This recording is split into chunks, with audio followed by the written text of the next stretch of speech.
한때 그리스의 작은 마을이라 할지라도 철학자들이 토론을 벌이며 지혜를 나누던 장소들이 있었습니다. 그 중에서도 가장 유명한 철학자 중 하나가 바로 아리스토텔레스였습니다. 그의 수많은 학생들은 그의 가르침을 한마디라도 놓치지 않기 위해 언제나 그의 주위에 모여들었죠. 오늘은 아리스토텔레스의 목적론을 바탕으로 한 재미있는 이야기를 들어보겠습니다. 어느 날 아테네의 시장에서 소포클레스라는 이름의 대추야자 씨앗이 팔리게 되었습니다. 이 씨앗은 그의 친구들과 함께 커다란 바구니에 담겨 시장 한복판에 놓여 있었죠.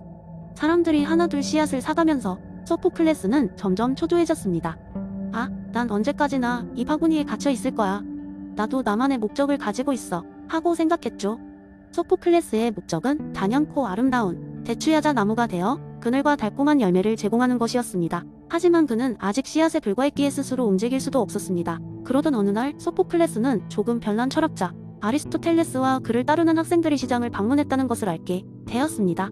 그들은 다양한 물건들을 구경하며 서로의 생각을 주고받고 있었습니다. 그리고 마침내 철학자들이 소포클레스의 바구니 앞에 다다르게 되었죠.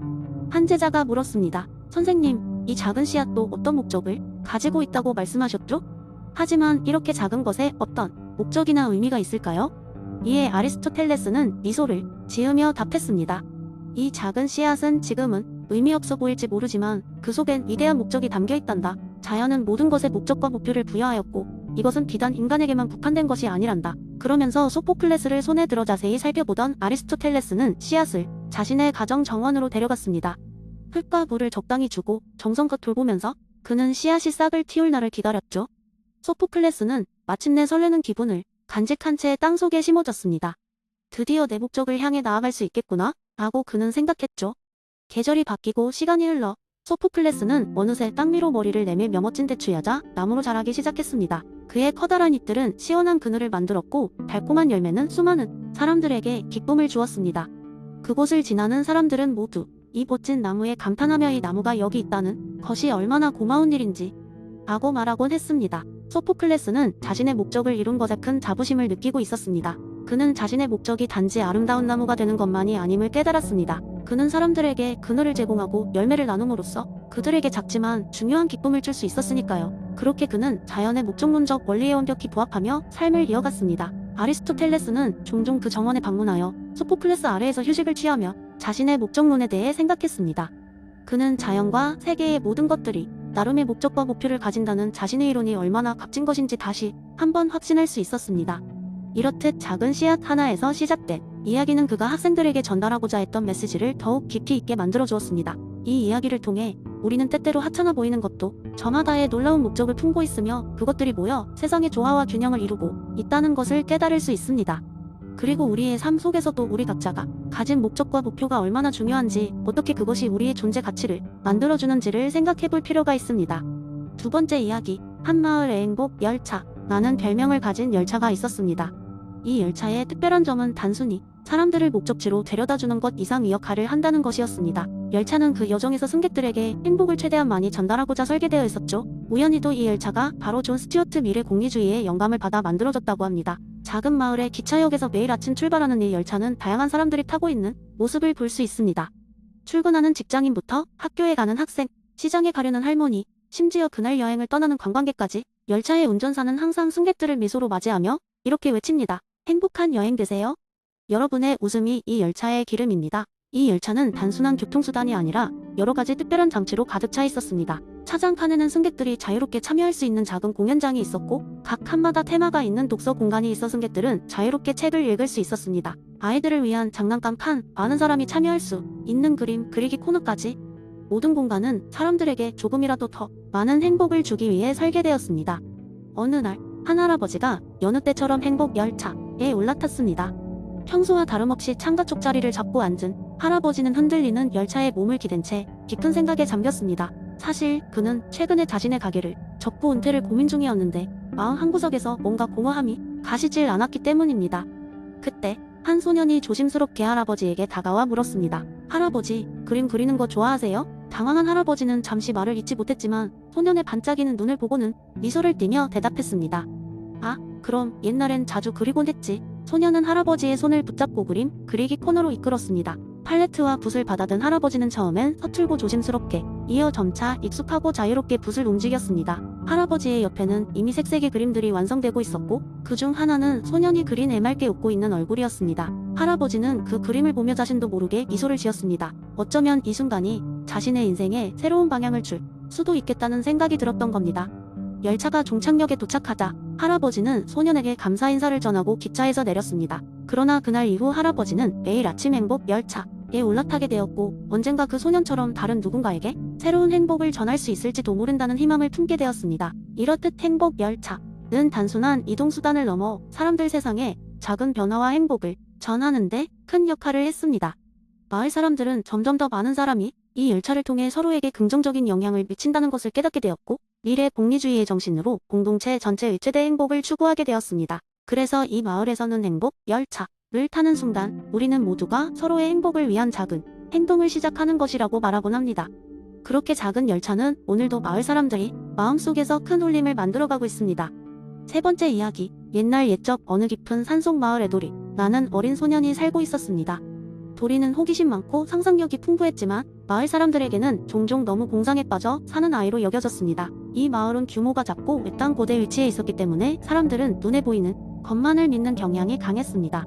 어느 날 도리는 마을 뒤편에 숲에서 이상한 동굴을 발견했습니다. 그 동굴은 마치 오래된 시간의 상자 의문처럼 신비로운 분위기를 풍기고 있었죠. 용감한 도리는 동굴의 깊숙한 곳으로 발을 딛게 되었고 그곳에서 놀랍고도 환상적인 경험을 하게 되었습니다. 동굴의 안에는 여러 가지 형상들이 어둠 속에서 밝게 빛나고 있었습니다. 어떤 것은 거대한 나무의 형태를 하고 있었고 또 어떤 것은 마치 바람에 다붓기는 광활한 들판처럼 보였습니다.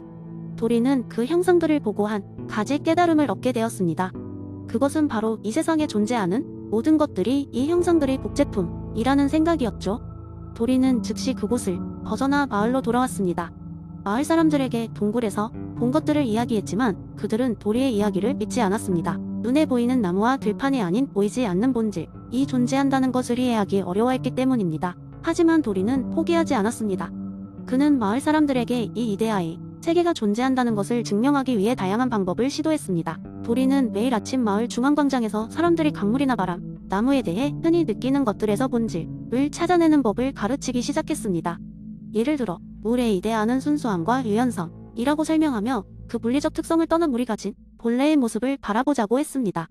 도리의 이러한 설명은 처음에는 사람들에게 어렵게 느껴졌지만 점차 마을 사람들은 그의 가르침에 귀를 기울이기 시작했습니다. 시간이 흐르자 마을 전체가 도리의 이데아론을 이해하고 받아들이게 되면서 사람들이 시각이 달라졌습니다. 그들은 표면적인 것뿐 아니라 그 이면에 있는 참된 본질을 탐구하는데 점점 더 관심을 가지게 되었습니다. 나무는 더 이상 단순히 나무가 아니라 성장과 변화를 상징하는 존재로 이해되었고 강물은 시간과 인내의 흐름을 나타내는 것으로 보게 되었습니다. 마을은 그 후로도 발전하기 시작했고 사람들은 더 이상 눈에 보이는 것만을 믿지 않게 되었습니다. 그들은 더욱 넓은 시야로 세상을 바라보게 되었고 그로 인해 그들의 삶은 더욱 풍요롭고 깊이 있는 것이 되었습니다. 이데아론을 비웃으며 멀리만 했던 사람들이 이제는 도리에게 감사를 표하며 각자의 삶에서도 눈에 보이지 않는 진정한 형상을 찾기 위해 노력하게 되었습니다. 도리는 그러한 모습을 보며 만족스러웠고 마을의 변화가 자신이 발견한 동굴에서 시작되었음을 알고 마음 깊이 기뻐했습니다. 아마도 플라톤의 이데아론처럼 우리도 일상 속에서 본질을 이해하고 그로부터 참된 지식을 얻어 더 나은 삶을 살아가야겠죠? 네 번째 이야기, 옛날 옛적에 고대 그리스의 아테네라는 도시에는 촌철살인의 지혜로 유명한 철학자 소크라테스가 살고 있었습니다. 어느 날 소크라테스는 시장을 거닐며 사람들과 대화를 나누길 좋아하던 차에 정보 호기심 많은 청년 히포크라테스를 만났습니다. 히포크라테스는 최근에 자신의 재능에 대해 큰 자부심을 가지고 있었고 도시 전체에서 가장 똑똑한 사람이라는 칭호를 얻고 싶어 했습니다. 히포크라테스는 소크라테스에게 다가가 말했습니다. 소크라테스 선생님, 저는 세상의 모든 것을 알고 싶습니다. 만약 제가 모든 것을 알게 된다면 아테네에서 가장 지혜로운 사람이 될 수 있겠지요? 소크라테스는 미소를 지으며 대답했습니다. 히포크라테스여, 정말로 모든 것을 알고 싶다면 먼저 내가 아무것도 모른다는 것을 인정하는 것이 중요하다네. 히포크라테스는 어리둥절해하며 물었습니다. 그것이 어찌 지혜의 시작일 수 있단 말입니까? 저는 이미 많은 것을 알고 있다고 생각하는데요. 소크라테스는 그를 시장의 한 구석으로 데려가 여러 종류의 과일과 채소를 가리키며 질문을 던졌습니다. 히포크라테스여, 이 과일의 이름은 알고 있는가? 물론입니다. 소크라테스 선생님, 그것은 사과입니다. 소크라테스는 미소를 지으며 또 다른 질문을 했습니다. 좋다네. 그럼 이 사과가 어떻게 자라며 무엇이 그 맛을 그렇게 달게 만드는지 알고 있는가? 히포크라테스는 잠시 머뭇거리며 대답했습니다. 씨앗을 심고 물을 주면 자라는 것 아니겠습니까? 그리고 그 당도는 햇빛 때문일까요? 소크라테스는 고개를 끄덕이며 말했습니다. 그렇다네. 하지만 이는 아주 간단한 설명일 뿐이지. 다양한 요소들이 사과의 성장을 돕고 그 맛을 결정하지. 우리가 알지 못하는 수많은 것들이 있으며 그 모든 것을 안다고 자만하는 순간 우리는 더 이상 배우려는 노력을 하지 않게 되네. 소크라테스는 히포크라테스를 바라보며 덧붙였다. 진정한 지혜란 자신이 알고 있다고 믿는 것 뒤에 숨겨진 무한한 무지를 인식하는 데서 출발한다네. 내가 아무것도 모른다고 말한 이유는 우리가 진리의 아주 작은 부분만을 알고 있을 뿐이라는 사실을 항상 상기하기 위함이지. 그 깨달음이 바로 우리를 더욱 배우고 탐구하도록 만드는 동력이 되네. 히포크라테스는 깊은 생각에 잠겼습니다. 그는 모든 것을 알고 있다고 믿었던 자신의 오만함을 반성하며 이제부터는 더 알고자 끊임없이 질문하고 배워나가겠다고 다짐했습니다. 이 이야기는 단순히 과일 하나에도 숨겨진 얼마나 많은 지식과 비밀이 있을지를 깨닫게 해주었습니다. 소크라테스의 무지의 역설은 단지 자신이 무지하다는 것을 인정하는 것이 아니라 그 인정이야말로 더 큰 지혜를 향한 첫걸음이라는 메시지를 전하고 있었던 것입니다.